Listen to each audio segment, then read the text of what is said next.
그렇게 큰 상관 없다고 생각했어요. 왜냐면 일반고 가서도 열심히 공부하면은 이제 좋은 학교 갈 수 있는 방법은 무조건 있고 그 방법대로 하면은 갈 수 있다는 확신보다도 이제 다짐 이런 게 있었기 때문에 고등학교 때 더욱더 열심히 하지 않았나.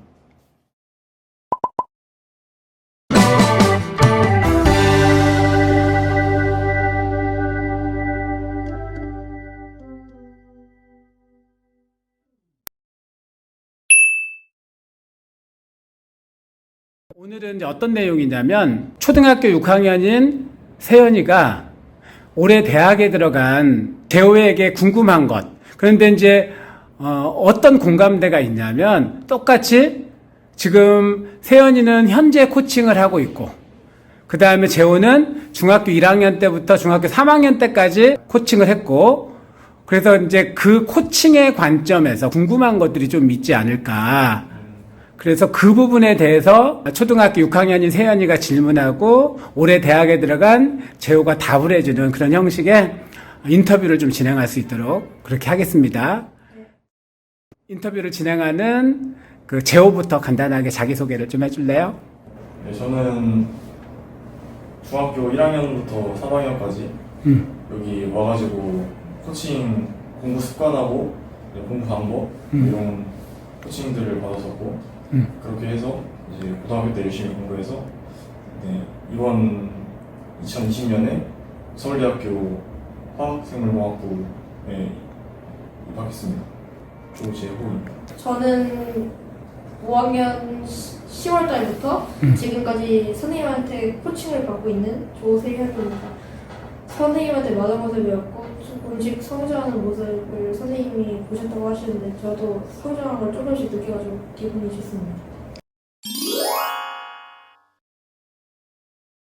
첫 번째 질문은 내가 생각하는 메타코칭 수업이란? 우선 메타코칭 수업이라는 거는 이제 메타라는 의미가 이제 어떤 상위 버전에 대한 이야기를 하는 거잖아. 그러니까 공부를 하는 데 있어서 이제 내가 어떤 방향으로 공부를 해야 되고 그런 거를 좀 더 이제 높은 차원에서 생각을 해가지고 이제 공부 방법이나 아니면 공부 습관 이런 것들을 자기 주도적으로 할 수 있게끔 이제 길러주는 게 메타 코칭이지.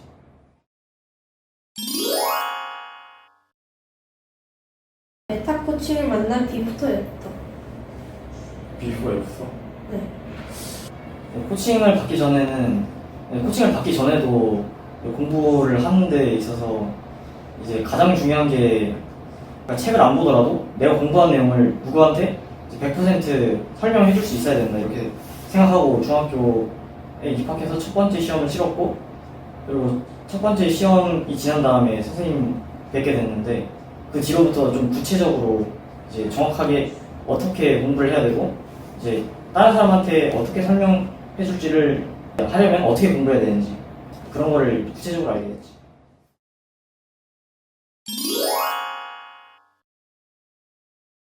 세 번째 질문은 메타 코칭 수업을 3년 동안 들으면서 가장 인상 깊었던 수업, 말씀, 조언 등은 어떤 게 있을까요?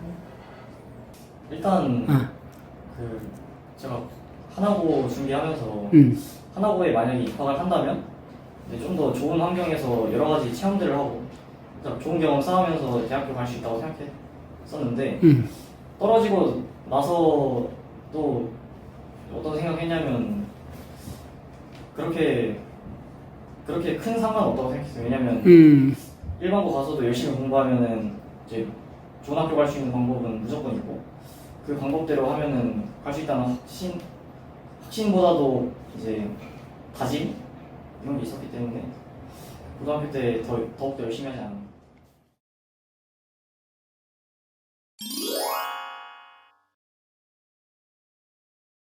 서울대를 가는데 메타 코칭이 미친 영향은 무엇이 있을까요?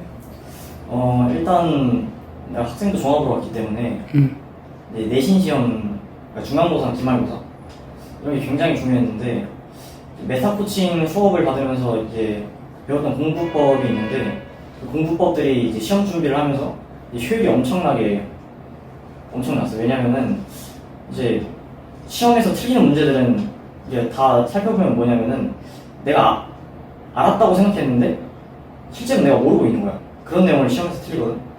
근데 메타 코칭에서 이제 내가 배운 공부법들 보면은 이제 백지 공부법이나 아니면 이제 교과서 읽고 구조화시키고 그런 거 있잖아.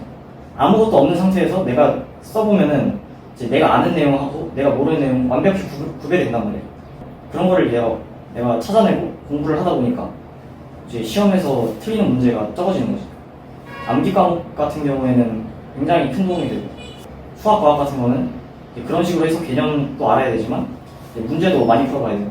너가 중학교 좀 있으면 올라갈 테니까 이제 중학교 과정에서는 이제 암기가 이제 거의 대부분이기 때문에 백지공부법 이런 거 하면은 이제 너가 내신 다 씹어먹을 수 있을 것 같고, 고등학교 가서는 그래도 이제 문제 많이 풀어보고 이제 오답 노트도 하고, 그리고 다른 사람들한테 이제 문제 풀이 방법도 다양하게 알면 좋거든.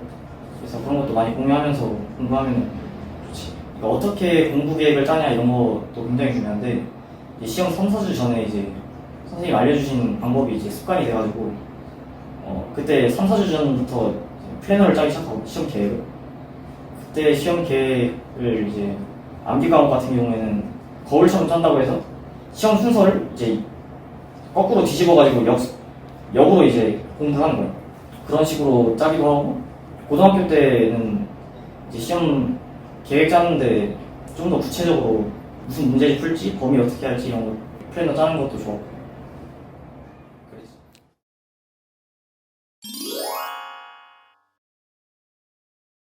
그랬어. 저 같은 어린이들이 가장 궁금할 것 같은데, 놀고 싶은 마음, 하기 싫은 마음은 어떻게 참았는지 궁금해요. 지금도 굉장히 중요하다고 느끼는 건데, 노는 건 문제가 아닌데 이제 놀기만 하는 건 문제가 되는 거지. 공부라는 게 꾸준하게 하는 게 굉장히 중요하고, 하루도 안 빼놓고 조금이라도 계속 꾸준히 하는 거하고 이제 한 번에 몰아서 많은 양을 하는 거하고는 이제 굉장히 큰 차이가 있으니까, 놀더라도 이제 초등학교 때부터 계속 꾸준하게 공부를 해놓으면은 이제 그 힘이 이제 역량이 돼가지고 너가 이제 공부를 하려고 하면은 예전에 알던 이제 내용하고 계속 연결이 되면서 공부가 훨씬 쉬워지거든. 놀더라도 항상 공부를 놓으면 안 된다, 이런 생각을 계속 가지고 있으면서 공부를 해야 되는 거야. 조금은 놀아도 되지.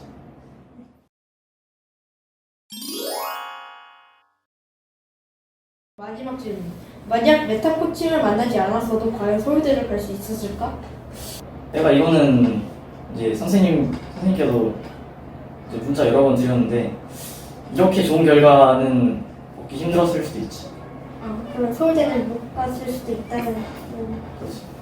왜냐면은 플래너 짜는 거나 아니면 시험 계획 짜는 거나 공부 방법을 이제 나도 어느 정도는 알고 있었지만 선생님께서 이제 다 가르쳐 주시면서 이게 구체화가 된 거거든. 구체화가 되면서 이제 나는 이런 공부 방법들 다 알고 있으니까 이제 난 자신이 있다. 중학교 시험 때도 이런 방법들을 사용해서 나는 성공한 경험들이 있으니까 고등학교 때도 이런 방식으로 계속 하면은 나는 무조건 내신 잘 받을 수 있다. 이런 자신감이 이제 생기는 거죠. 그래서 이런 자신감이 생겨서 좋은 결과가 나왔다, 이렇게 생각합니다. 화이팅 한번 할게요. 하나, 둘, 셋, 화이팅!